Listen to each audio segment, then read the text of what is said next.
Sa mahigit 25 years ko sa corporate, marami na akong nakitang empleyado na sobrang sipag, kumpleto ang report at magaganda ang ideas.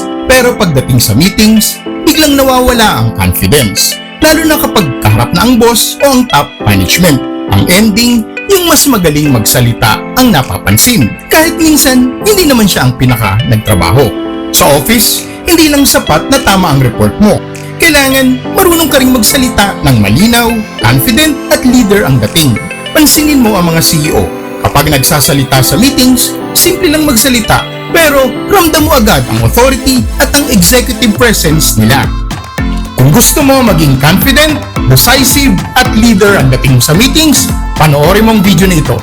Number 1, speak with clarity, not with too many words.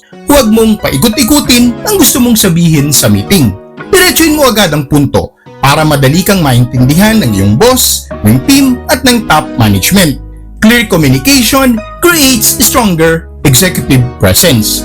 Kapag concise at diretso ka magsalita, mas mukha kang confident, prepared at alam mo talaga ang ginagawa mo. Pero tandaan, hindi sapat na malinaw ka lang magsalita. Kung puro problema lang ang report mo at wala kang suggested solution, kulang pa rin ang executive presence mo. Dahil ang tunay na leaders, hindi lang nagre-report ng problema. Nagbibigay rin sila ng solusyon. At dito pumapasok ang susunod nating tip. Number 2, start with the solution, not just with the problem. Sa meetings, hindi sapat na sabihin mo lang kung ano ang mali. Importante din na may idea ka kung paano ito maayos. Leaders are known for bringing solutions, not just complaints. Kapag sinabi mong ito ang issue and here is my recommendation, mas professional at mas executive ang dating mo. Pinapakita nito na proactive ka at hindi lang nag-iintay ng utos bago kumilos. Pero kahit maganda ang iyong solusyon, kung kabado at magulo naman ang delivery mo, mahihirapan pa rin silang maniwala sa iyo. Dahil minsan, hindi lang content ang basihan, presentation matters too. Kaya mahalaga rin kung paano mo ito sinasabi. At iyan ang pag-uusapan natin sa next tip. Number 3, maging kalmado at controlled sa pagsasalita.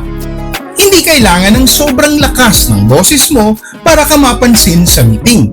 Mas mahalaga ang kalmado at kontrolado mong paraan ng pagsasalita. Minsan kasi kapag sobrang bilis mong magsalita o kapag halatang kinakabahan ka, nawawala ang confidence sa message mo. A calm voice signals confidence and authority. Kapag compose ka magsalita, mas pinakikinggan at mas pinaniniwalaan ka ng iyong boss, teammates at top management. Pero tandaan, speaking calmly is only half of the game. Kung gusto mong parang CEO ang dating mo sa meetings, dapat marunong ka ring magtanong ng tama. At diyan papasok ang tip number 4. Number 4, ang mga tanong mo dapat ay smart questions. Halimbawa, instead na sabihin mong, bakit ganito? Mas maganda kung sasabihin mong, how can we improve this process? Mas professional pakinggan, mas solution focus, at mas may leadership ang dating mo. Minsan kasi, ang tamang tanong pa nga ang mas nagpapakita na marunong ka mag-isip strategically. Pero tandaan mo, kahit maganda ang iyong tanong, isang maling emotional reaction lang, pwedeng makasira agad ito sa iyong professional image. Minsan, hindi ang sinasabi mo ang issue, kundi kung paano ka nag-react sa isang sitwasyon. Kaya itong tip number 5 ang pinaka-critical sa lahat. Number 5, avoid emotional reactions during meetings and be professional sa pagsagot. Huwag agad mag-react ng emotional kapag may criticism o may mga tanong na hindi mo nagustuhan. Huminga ka muna, pakinggan mabuti ang concern at pag-isipan bago ka sumagot. Minsan kasi isang padalos-dalos na reply lang ang pwedeng makasira sa professional image mo. Professionalism is shown in how you respond under pressure. Kapag kalmado kang sumagot, mas nakikita ka nila bilang mature, reliable at may leadership potential. Remember, CEOs respond with strategy, not with drama. So, hindi sapat na magaling ka lang sa trabaho. Kailangan marunong ka ring magsalita with confidence, clarity at leadership. Kapag natutunan mo ang 5 ito, unti-unti kang mapapansin bilang someone ready for bigger responsibilities. Speaking like a CEO is not about sounding mayabang. It's about sounding clear, calm, at credible. Kaya sa susunod na meeting mo, huwag lang basta magsalita. Speak like a CEO.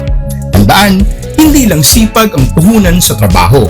Kailangan din ng diskarte, tamang timing, at konting ngiti kahit pagod ka na. Kung gusto po ninyo ng mga ganitong content, please subscribe at panoorin niyo yung iba pa nating mga video sa playlist. Mag-comment po kayo sa ibaba kung may mga gusto pa kayong idagdag sa topic natin ngayon. Maraming salamat po!